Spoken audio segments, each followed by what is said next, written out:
ప్రపంచవ్యాప్తంగా సముద్ర మార్గాల్లో ఉద్రిక్తతలు తీవ్రస్థాయికి చేరుకున్న ప్రస్తుత తరుణంలో భారతదేశం యొక్క దౌత్యపరమైన వ్యూహాలు అందరి దృష్టిని ఆకర్షిస్తున్నాయి.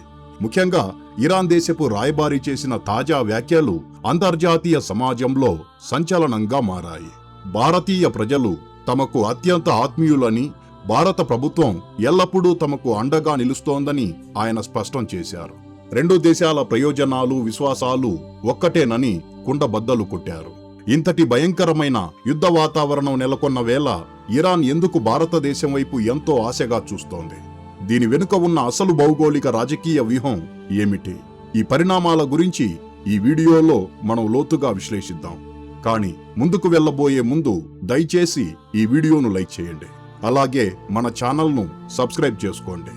ఎందుకంటే ఇది మీకు కేవలం ఒక సెకను పని, కానీ మాకు మాత్రం ఇది ఎంతో పెద్ద సహాయం అవుతుంది.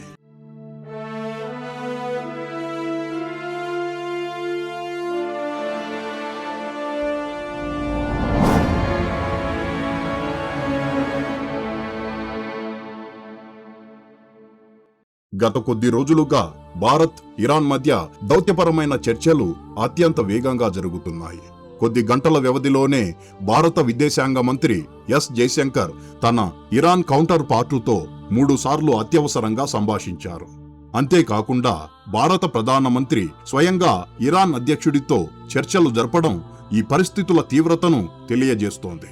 ఈ పరిణామాల నేపథ్యంలోనే ఇరాన్ రాయబారి బహిరంగంగానే భారతదేశం మద్దతును కోరారు. హార్ముజు జలసంధి గుండా భారతదేశానికి అందాల్సిన ఎల్పీజీ సరఫరాకు ఈ యుద్ధ పరిస్థితులలో ఎలాంటి ముప్పు ఉండదా అని మీడియా ప్రతినిధులు అడిగిన ప్రశ్నకు ఆయన ఇచ్చిన సమాధానం ఎంతో హుందాగా ఉంది. భారత ప్రజల గొంతుకే తమ గొంతుక అని, అందుకే భారత ప్రభుత్వం తమకు సహకరిస్తోందని, అదే స్ఫూర్తితో తాము కూడా సహకారం అందిస్తామని స్పష్టం చేశారు. ఇది కేవలం ఒక సాధారణ దౌత్యపరమైన ప్రకటన కాదు. అంతర్జాతీయ సంబంధాలలో ఒక సరికొత్త అధ్యాయానికి ఇది నాంది పలుకుతోంది. ఇలాంటి సంక్షోభ సమయంలో ఇరాన్ నేరుగా భారతదేశం సహాయాన్ని అభ్యర్థించడం ప్రాధాన్యత సంతరించుకుంది. హార్ముజు జలసంధి లాంటి అత్యంత ప్రమాదకరమైన జలమార్గం గుండా భారతీయ నౌకలు సురక్షితంగా ప్రయాణించేలా ఇరాన్ అనుమతిస్తుందా అన్న ప్రశ్నకు రాయబారిచ్చిన సమాధానం ప్రతి భారతీయుడికి గర్వకారణం. భారత్, ఇరాన్ సంబంధాలు కేవలం వాణిజ్యానికో దౌత్యానికో పరిమితం కాలేదని, అవి లోతైన నమ్మకం పునాదులపై నిర్మితమయ్యాయని ఆయన తేల్చి చెప్పారు. భారతదేశం ఎదుర్కొనే ఇబ్బందిని ఇరాన్ తన సొంత ఇబ్బందిగా భావిస్తుందని పేర్కొన్నారు. ఈ కష్టకాలంలో భారత్ అండగా నిలిస్తే భవిష్యత్తులో భారతదేశం కోసం ఇరాన్ తలుపులు ఎప్పుడూ తెరిచే ఉంటాయని స్పష్టమైన సంకేతాలు పంపారు. ఈ దౌత్యపరమైన చర్చల ఫలితాలు క్షేత్రస్థాయిలో అప్పుడే స్పష్టంగా కనిపిస్తున్నాయి. 400 మెట్రిక్ టన్నుల ఎల్పీజీతో నిండిన ఒక భారీ భారతీయ నౌక అత్యంత సురక్షితంగా హార్ముజ్ జలసంధిని దాటింది.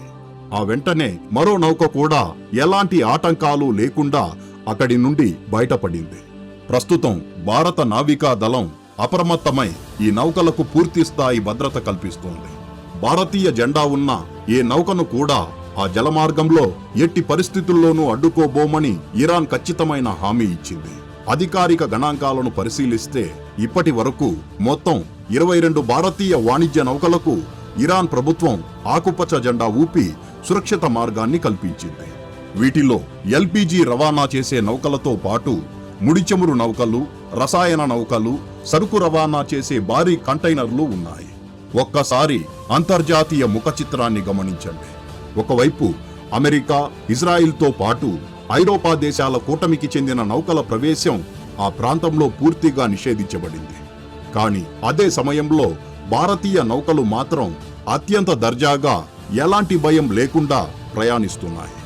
ఇది ముమ్మాటికి భారతదేశం అనుసరిస్తున్న వ్యూహాత్మక విదేశీ విధానం సాధించిన చారిత్రక విజయం.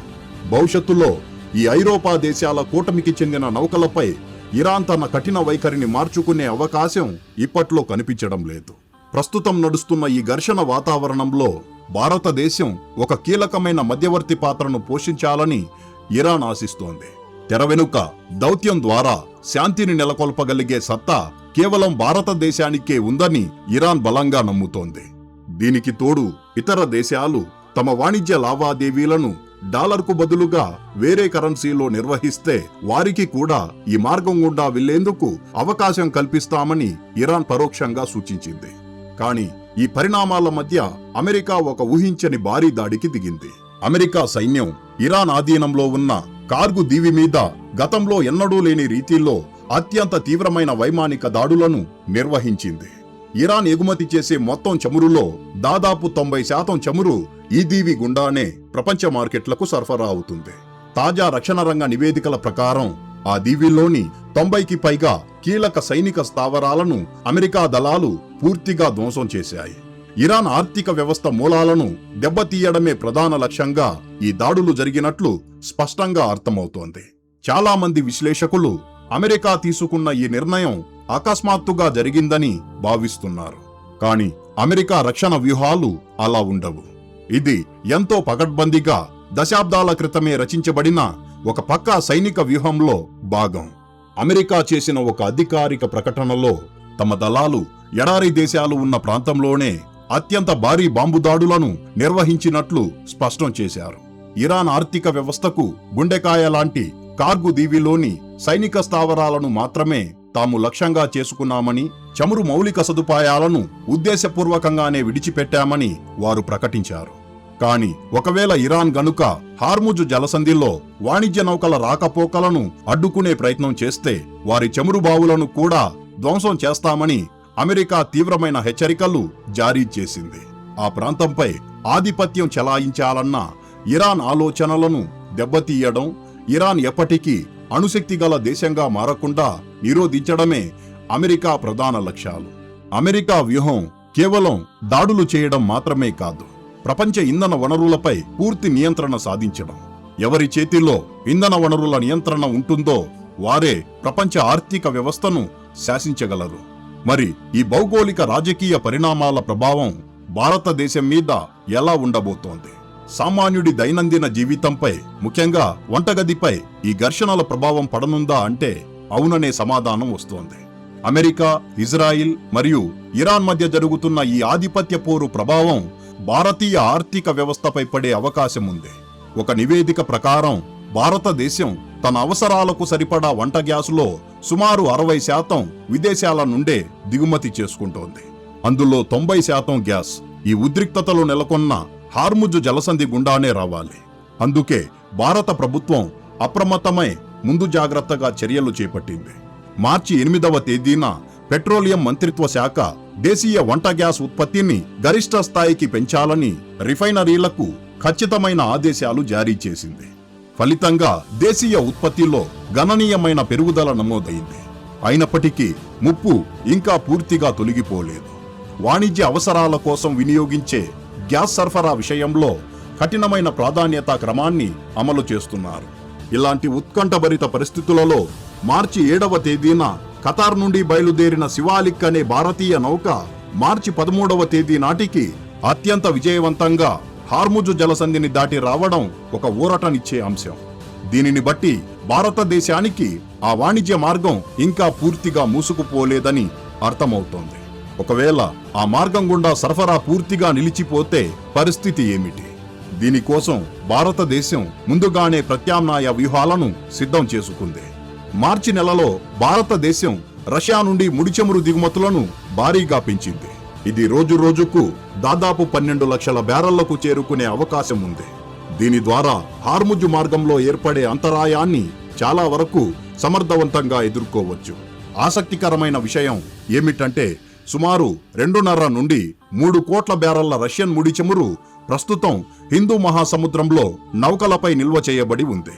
అత్యవసర పరిస్థితి ఏర్పడిన వెంటనే ఈ నౌకలను నేరుగా భారతీయ ఓడరేవుల వైపు మళ్లించేలా ప్రభుత్వం ముందు చూపుతో ఏర్పాట్లు చేసింది. ఒకప్పుడు ఇరాన్ తీరానికి సమీపంలో ఉన్న ఈ చిన్న కార్గు దీవి వైపు కన్నెత్తి చూడాలంటే అమెరికా సైతం సంకోచించేది. సిరియా, ఇరాక్, యెమెన్ వంటి దేశాలలో ఎన్ని దాడులు జరిగినా ఈ దీవి జోలికి ఎవరూ వెళ్లలేదు. కారణం, దీనికి ఏమాత్రం నష్టం జరిగినా ప్రపంచ ఇంధన మార్కెట్లు కుప్పకూలుతాయనే భయం. కానీ ఇప్పుడు పరిస్థితులు పూర్తిగా మారిపోయాయి. ఒకవేళ ఘర్షణలు మరింత కాలం కొనసాగి ఇరాన్ గనుక హార్ముజు జలసంధిని దిగ్బంధిస్తే అమెరికా ఈ కార్గు దీవిని వ్యూహాత్మకంగా తమ ఆధీనంలోకి తీసుకునే అవకాశాలు కూడా లేకపోలేదు. పరిస్థితి తీవ్రతను గమనించిన అంతర్జాతీయ ఇంధన సంస్థ మార్కెట్లోకి అత్యవసర చమురు నిల్వలను విడుదల చేసేందుకు సన్నాహాలు చేస్తోంది. రాబోయే రోజులు భారతదేశ దౌత్యానికి ఒక కఠినమైన పరీక్ష. రష్యా, ఆఫ్రికా మరియు అమెరికా దేశాలతో దౌత్య సంబంధాలను అత్యంత నైపుణ్యంతో సమతుల్యం చేసుకుంటూ దేశ ఇంధన భద్రతను కాపాడుకోవాల్సిన బాధ్యత భారత ప్రభుత్వంపై ఉంది. అప్పుడే దేశంలో ద్రవ్యోల్బణాన్ని నియంత్రించి ఆర్థిక స్థిరత్వాన్ని కాపాడుకోగలం. ఫ్రెండ్స్, ఈ పరిణామాలపై మీ అభిప్రాయం ఏంటి? దయచేసి కామెంటు బాక్సులో తెలియజేయండి. ఈ వీడియోకింతే ఫ్రెండ్స్. ఈ వీడియో మీకు నచ్చినట్లయితే లైక్ చేయండి. అలాగే ఇలాంటి మరిన్ని ఇన్ఫర్మేటివ్ వీడియోస్ కోసం ఇప్పుడే మన ఛానల్ను సబ్స్క్రైబ్ చేసుకోండి. జై హింద్.